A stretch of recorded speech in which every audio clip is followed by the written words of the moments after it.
I met Jim Davis when I was working at the church as the assistant pastor. He called me because he was a pastor, as I was, and he wanted me to come and do a long-term care seminar at his church. He was the seniors pastor.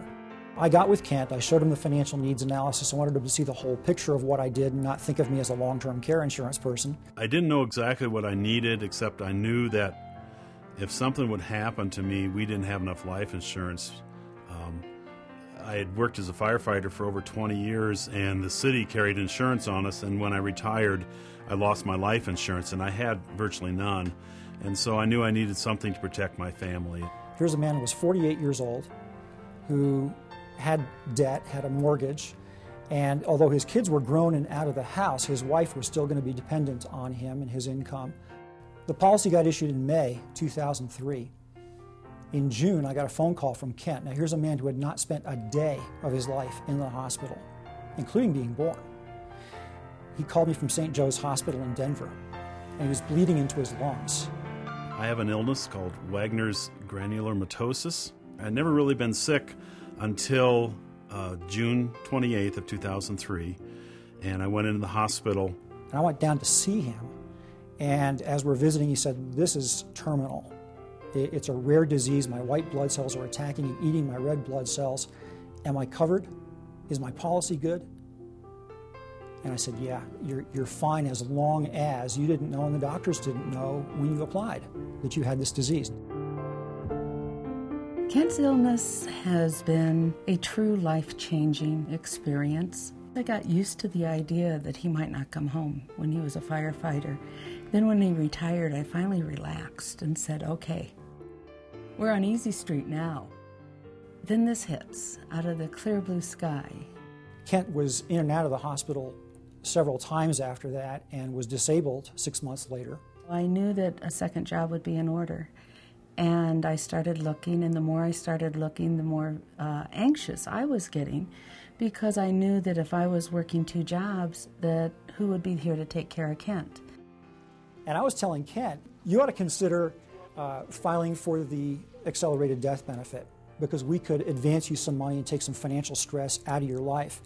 And they were having trouble making the mortgage payments that summer. We got out of debt, totally.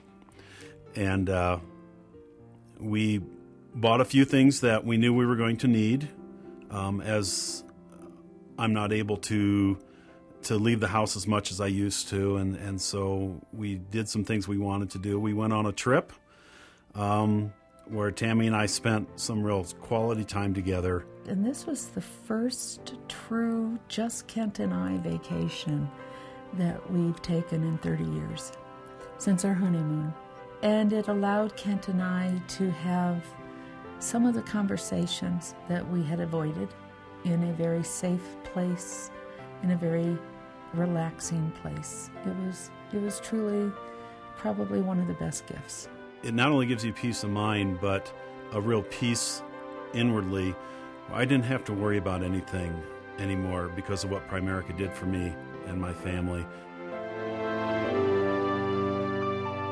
I think it's important that my story be told so others realize that it's never too late, and that it is important to not only have your financial affairs in order, but to have your life affairs in order also. You know, we go on a day-to-day with how long Kent will be alive. And I don't think that his lifetime would have been the same if I would have been working the second job and he would have been feeling guilty that he wasn't contributing more. And because he was a man that has always taken care of his family. And this was a vital issue for him. We could not have done that without Primerica and without Jim Davis's perseverance. It would be entirely possible that if I was not as persistent as I was with Kent in getting that policy written, I could be the guy at his funeral who, when asked, "How did you know Kent?" I might have responded, "I was the guy that tried to get him to take some life insurance once." Instead, I'll be the one that says, I'm the one that took the financial stress out of their family's life forever. That's huge. It has helped me relax to know that after Kent's gone, I don't have to worry about leaving what is comfortable for me. I get the security of knowing that when the rest of the world falls apart for me, I'll have my home.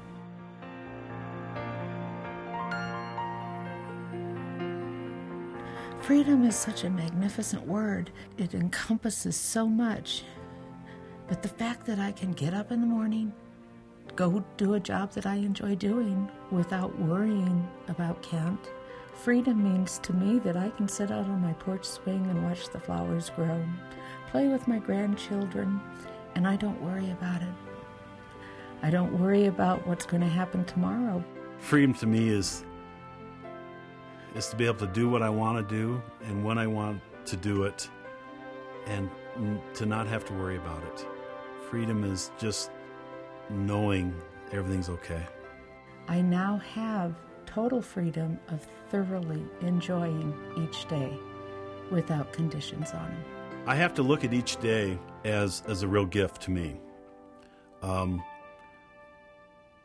been in the hospital 5 times in the last 20 months, over 60 days. I take every minute, and it's very important to me to enjoy every minute of every day that I can. Kent walks his faith, and that is his legacy.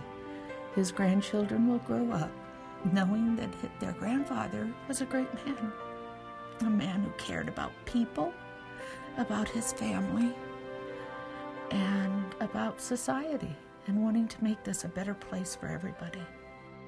Kent is one of the most faithful, positive, gracious people I've ever met. He has totally dealt with the fact that he's dying.